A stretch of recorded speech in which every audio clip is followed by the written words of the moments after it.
Welcome viewers and members of the council who are live to this meeting, the AGM, the 2022 AGM of Atheism UK. I'm very pleased to say that we have as our guest speaker to give a short opening address, Anthony Grayling, Professor Anthony Grayling. Welcome, Anthony. Great pleasure to be with you, John. Great. I also want to introduce, because we've launched a new branch and we're very pleased to announce that. We want everybody to know that centered on Manchester and led by no other than Guy Otten with others, we have Northern Atheism UK. So welcome, Guy. Nice to be here. Nice to be with you. Cheers. I've got a little bird has told me, it's not the ostrich, because that's the name of the pub you work in. True. Not a little bird, is it? But a little bird has told me that Anthony may be willing, if you ask nicely, to be a guest speaker at one of your events. My goodness. Wow. I'd be delighted to. All right. Well, we may have to move from the ostrich if you come up, Anthony, because I don't think we could fit everybody in who might want to come and hear you. So we'd have to have a think about that. Well, anyway, thank you very much. Well, we'll put you two in contact, and of course, it's the first Wednesday of the month. No, therein lies a tale. We've moved it to the first Tuesday because on the first Wednesday, the Camera Club seem to have more clout than us, and so we had to cede to them. But this summer we're meeting in the garden because it's so warm and there's a shelter and it's healthier.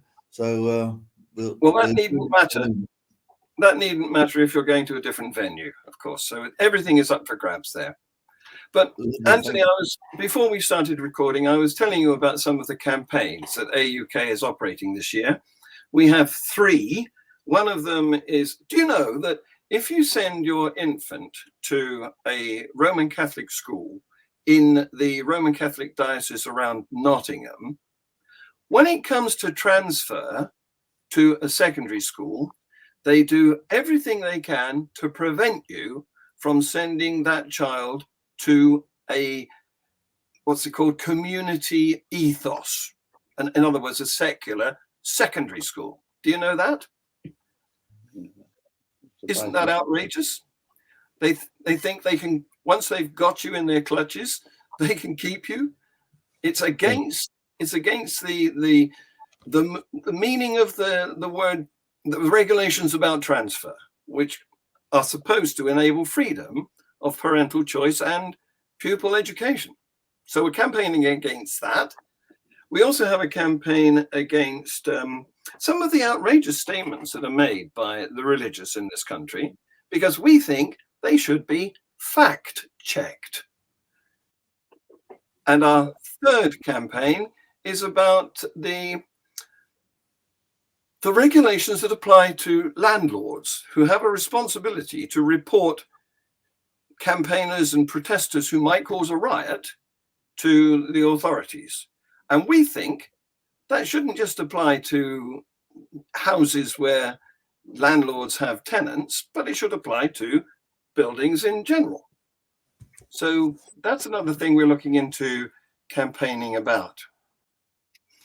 So there's quite a lot that needs doing in England and the UK. Indeed. All the better, therefore, that there is a northern branch of Atheist UK, because these matters are nationwide, and information about them, discussion of them, is important. That it should happen everywhere. So this is really, really welcome news. So have you got a few words of encouragement for us? Well, absolutely. I mean, let me iterate what I've just said, which is that there is all the more need. I mean, there has always been great need for voices of reason, for rational thought, for people who have a secular world outlook and who are not making their public policy commitments and decisions and support premised on the idea that there are supernatural agencies who are interested in what happens in our world, but instead just thinking about the good for human beings, good for human communities, good Yes. for the world that we occupy. And so it's a wonderful thing that the Northern Branch now has come into existence, and that these discussions and debates can be spread further. You're quite right to point out the faith schools issue. It's a much more general issue, of course, not just limiting freedom of movement between primary and secondary education, but also the fact that at the most important educational levels there are, primary and secondary, that children who, especially the young children who are intellectually, relatively speaking, defenseless, should have inculcated into them beliefs that are not rationally based. You talk about fact-checking. I mean, if any very serious fact-checking were done of the Bible or the Creed or anything else, that would be the end of religion altogether. But you know, the idea of taking these debates very, very seriously and looking at the reasons that there are and at the evidence there is backing these worldviews, that seems to me to be crucial too. And both those things are very important, because we're living in an age where we're seeing a return of very small c and large c conservative views. In America, the abortion situation is a big straw in the wind, because there, people who are anti-abortion are also anti-gay marriage, anti-gay rights, anti-women's rights. And this could be a harbinger of pressing back on so many of the gains that we've made for a more open, a more liberal, a more humane world over the last century or century. And in the vanguard, at the very front of those campaigns, have been people of a secular outlook. All the more reason, therefore, that we should be fighting for it. All the more reason that the principles, the rationality, the basis for our atheist outlook should be defended and extended. So I say again, it's absolutely wonderful to hear of the setting up of the Northern AUK. Really wonderful. Excellent. Well, I'm gonna invite you. Please don't feel necessary to answer immediately, because I realize these things may need consideration. And since you're on screen now, you might feel obliged. But I'm going to invite you to be the Honorary President of Atheism UK. So, I mean, my instant response is to say that I would be very, very deeply honored, but very honored indeed at the mere suggestion of it. And I can say straight away, I'd be very happy to accept. And of course, John, you've got to be a bit democratic about this. You've got to make sure that your AGM agrees with you. Yes, we shall. Don't worry.